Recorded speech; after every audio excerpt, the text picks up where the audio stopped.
Imagine for a moment that you're sitting quietly in your favorite chair, sunlight filtering through the window, a gentle breeze rustling the trees outside. You close your eyes not to sleep, but to see more clearly. You take a breath, and in that breath something shifts. The world outside doesn't change, but your experience of it does. Suddenly, a memory returns, a spark of clarity, a thought sharper than usual. That, my friend, is the power of attention. Not the scattered kind that flickers from television to newspaper to smartphone, but the steady, deliberate focus that acts like a lens, bringing reality into new resolution. This isn't poetry. It's neuroscience and quantum physics catching up to what the sages of old already knew. The act of observation, of paying attention, can alter the outcome of what is being observed. In physics, this is called the observer effect. In the famous double-slit experiment, light behaves like both a wave and a particle, but the moment it's observed, its behavior collapses into a single state. This means the very act of watching changes the reality of what's being watched.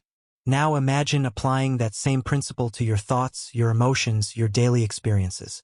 What if your focused awareness could reshape not just your mood, but your health, your relationships, even your sense of time?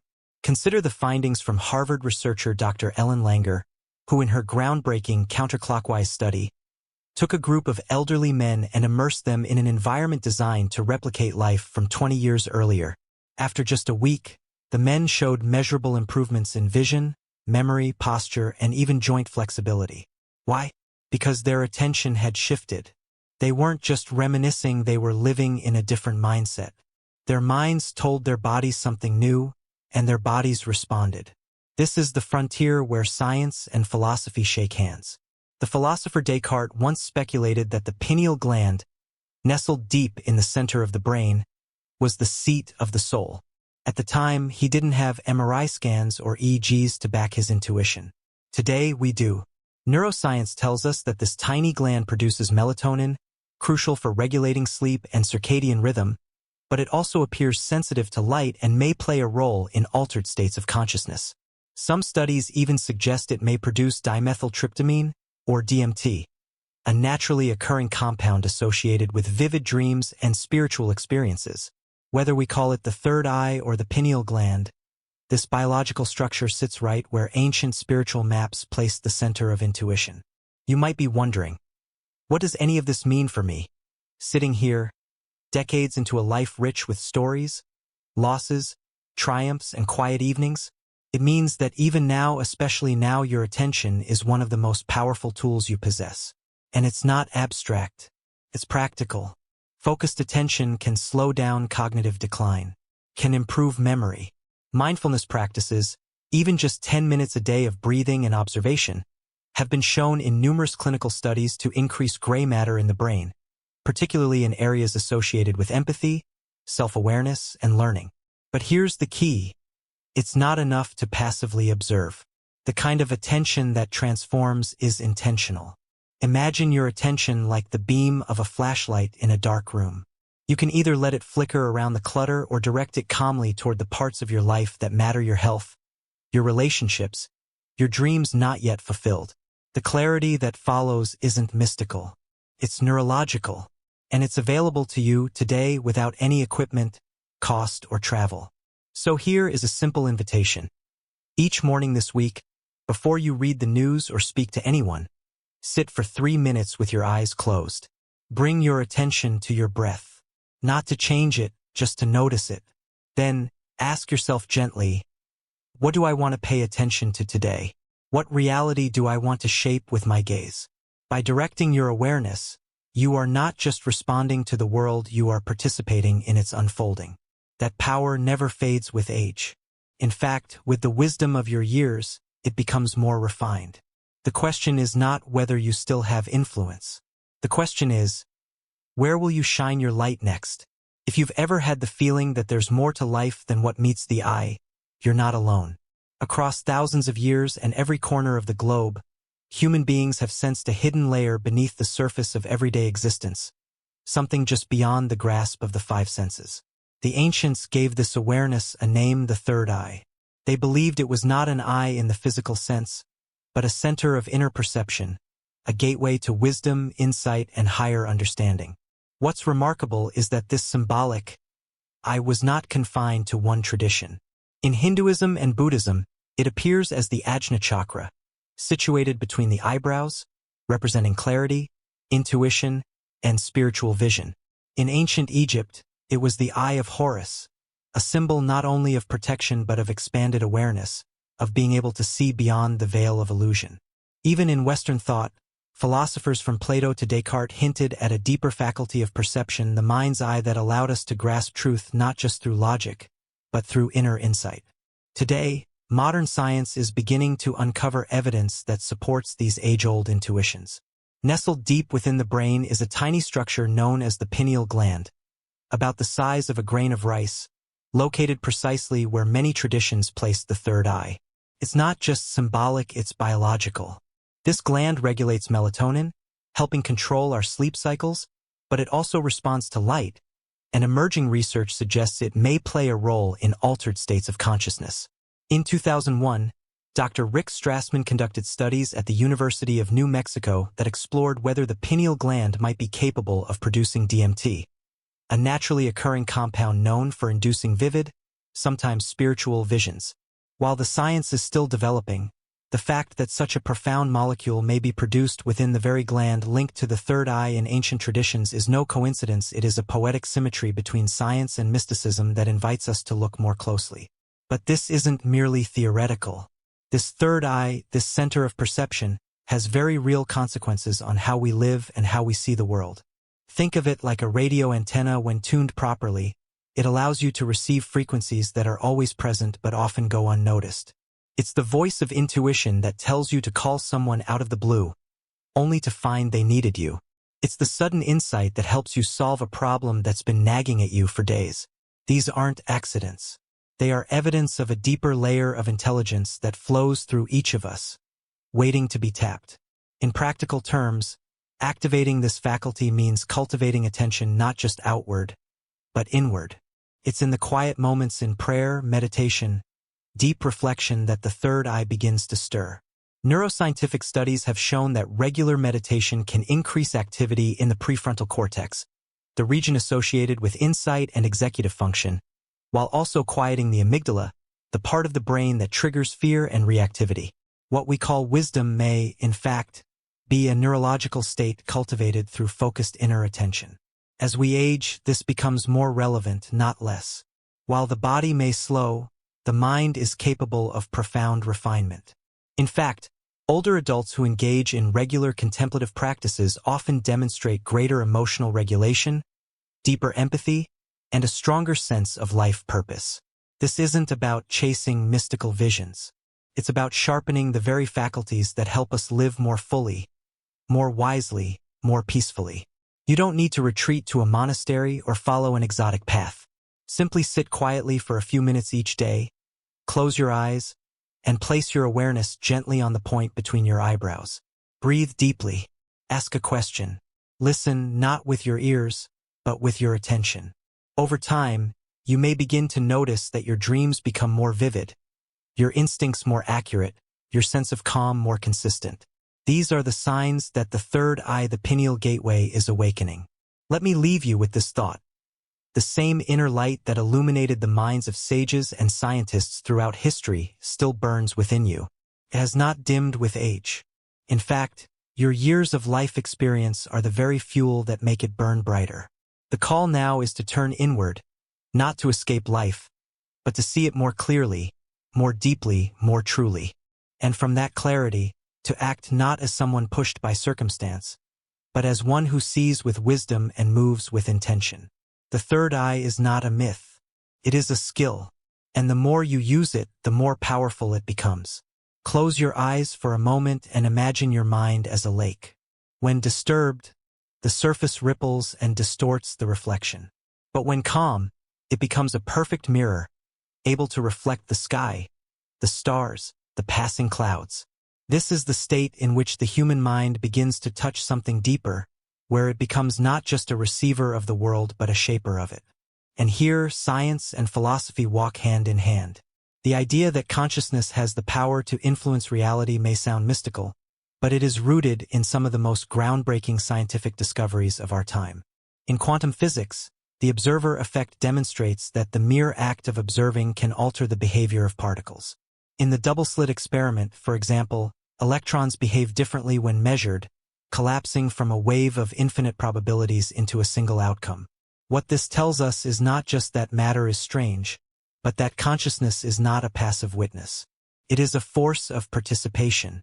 Philosophers like John Wheeler took this further with the concept of the participatory universe, where the cosmos does not exist in a fixed, predetermined state but takes shape as it is observed. In other words, reality is not something that simply happens to us. It is something we are actively co-creating. This idea is echoed in psychology through the principle of self-observation. When we become aware of a thought pattern or behavior, we create the possibility of change. Neuroscientific studies support this. Functional MRI scans have shown that mindful attention activates areas of the brain associated with self-regulation and decision-making. Just by noticing a habit, like procrastination or pessimism, we begin to weaken its hold. This is not wishful thinking. It is measurable transformation. For instance, research from Harvard's Lazar lab has demonstrated that mindfulness meditation increases cortical thickness in areas related to introspection and reduces activity in the amygdala, leading to lower stress responses. Let's bring this down to the everyday. Picture two people facing the same situation, a sudden illness, for example. One falls into despair, consumed by fear. The other, while acknowledging the challenge, begins to search for meaning, for lessons, for inner strength. Same event, different reality. Why? Because the second person is not merely reacting. They are choosing how to perceive. And that choice influences not just mental well-being but physical health. Dr. Bruce Lipton's work in epigenetics shows that our beliefs and perceptions can affect the way our genes express themselves. The environment inside our minds is as powerful as the environment outside our bodies. And this becomes even more profound when we consider intention. Intention is not just hope. It is focused, emotionally charged awareness. When you visualize an outcome, feel it deeply, and believe it to be possible, you are aligning your consciousness with a particular reality. Olympic athletes use this technique to enhance performance. Cancer survivors use it to imagine healing. Even NASA trains astronauts in mental visualization to prepare for high-stakes missions. The common thread is not magic, but mental discipline. You can begin practicing this today. Choose something meaningful, a relationship, a goal, a sense of peace, and spend a few quiet minutes each morning visualizing it with clarity. See it, feel it, then carry that feeling into your day like a compass. What you focus on, you reinforce. What you ignore, you weaken. And as you continue to direct your awareness with purpose, you'll notice something extraordinary. The world begins to respond. People change. Opportunities appear. Patterns shift. This is not about denying hardship. It is about reclaiming agency. Reality may offer many possibilities, but your consciousness decides which ones take form.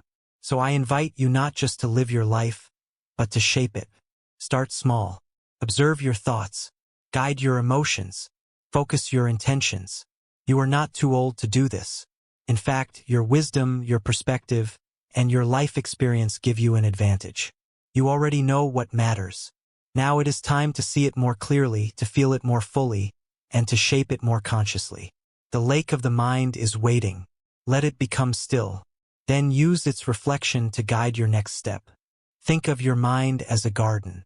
Every thought is a seed, every emotion a drop of water, and every belief a root stretching deep into the soil of your being. The question is not whether your garden is growing, but what you are growing within it. To awaken the third eye is to become the gardener of your own consciousness, and this process, far from being abstract or esoteric, is rooted in both ancient wisdom and modern science. The third eye, traditionally associated with the pineal gland, is not just a spiritual symbol but a biological reality. Research shows that this small, pinecone-shaped gland regulates melatonin, affects circadian rhythms, and may play a role in altered states of awareness. Though the pineal gland has long been overshadowed by other parts of the brain in medical literature, recent studies have begun to reveal its unique sensitivity to light and electromagnetic fields. suggesting that it may act as a kind of internal compass or tuning device for perception. If it truly functions like a sensory organ for inner vision, then the practices that awaken it are not mystical indulgences, but tools for enhancing clarity, balance, and depth in our everyday lives. One of the most effective tools is meditation, particularly methods that focus attention on the space between the eyebrows. Simple though it may sound, this act of focusing triggers neurological changes.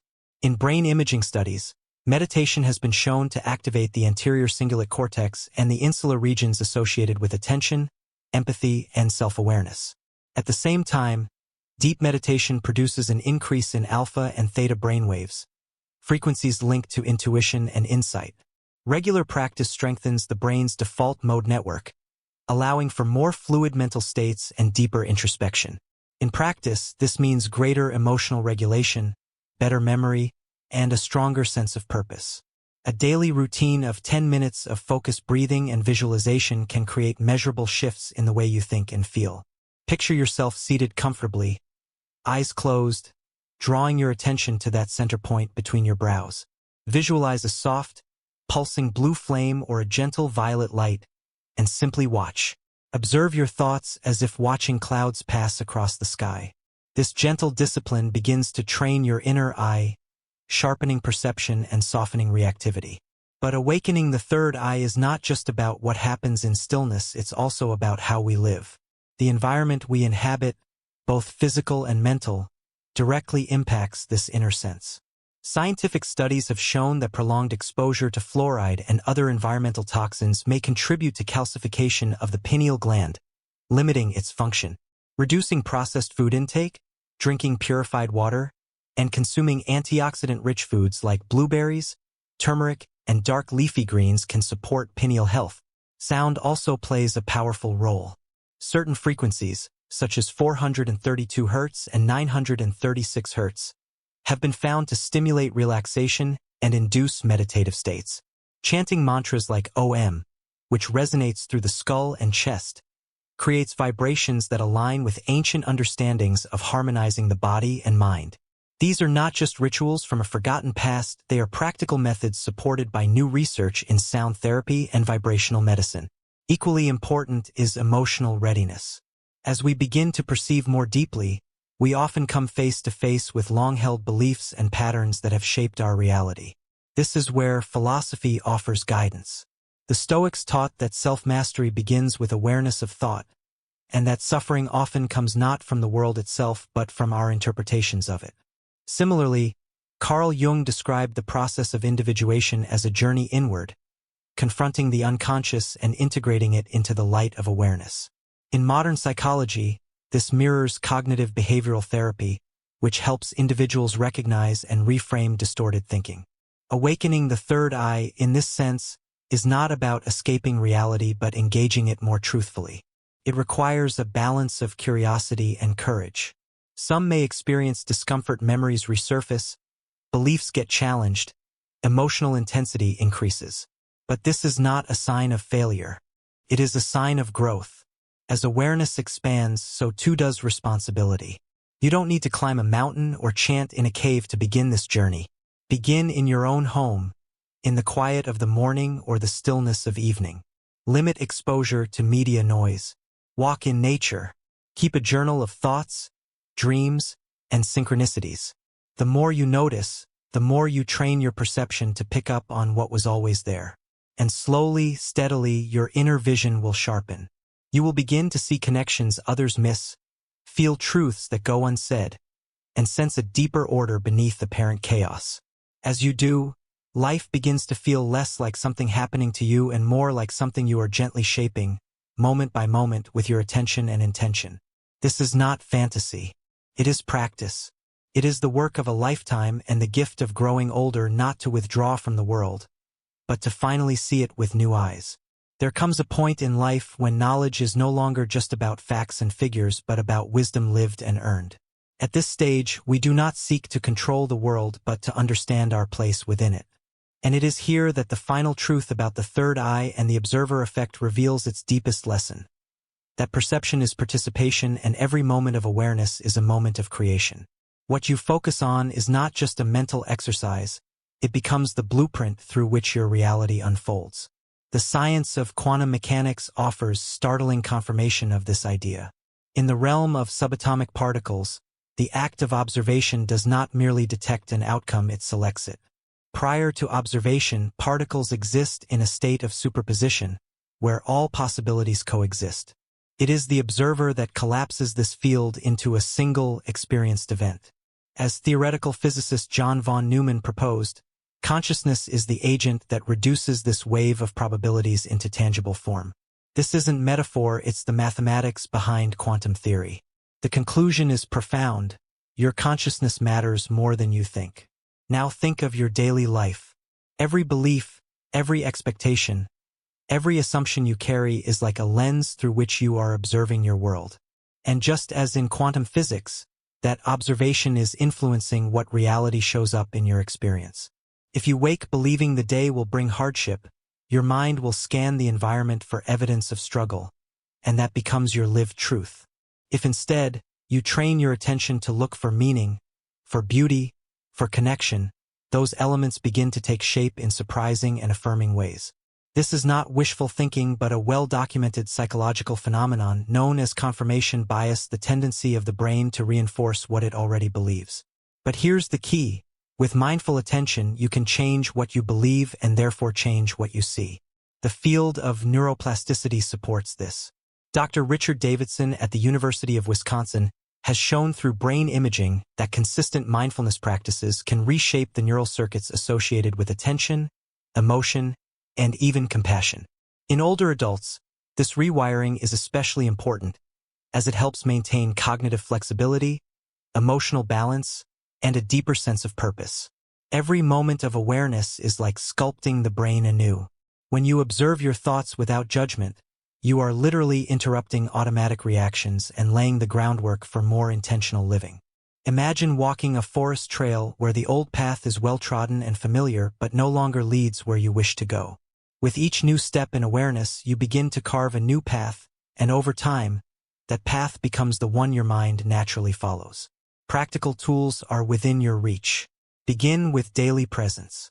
As you make your morning coffee, instead of drifting into old worries, bring your full awareness to the sound of the percolating water, the scent of the grounds, the warmth of the cup in your hand. This simple shift to intentional observation grounds your attention and reawakens your inner presence.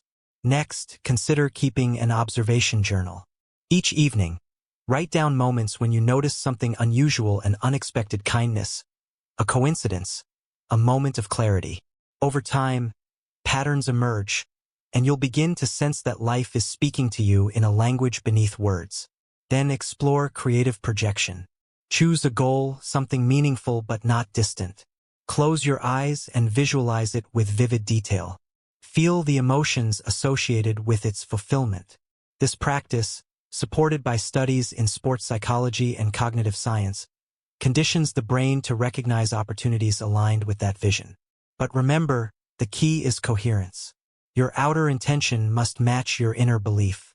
If you say you seek peace but carry resentment, your reality will reflect the conflict. If you desire connection but believe you are unworthy, your perception will filter out love even when it's offered. This is where the third eye becomes not just a symbol, but a living faculty, a tool to align inner clarity with outer experience. With balanced perception, you begin to harmonize thought, emotion, and action.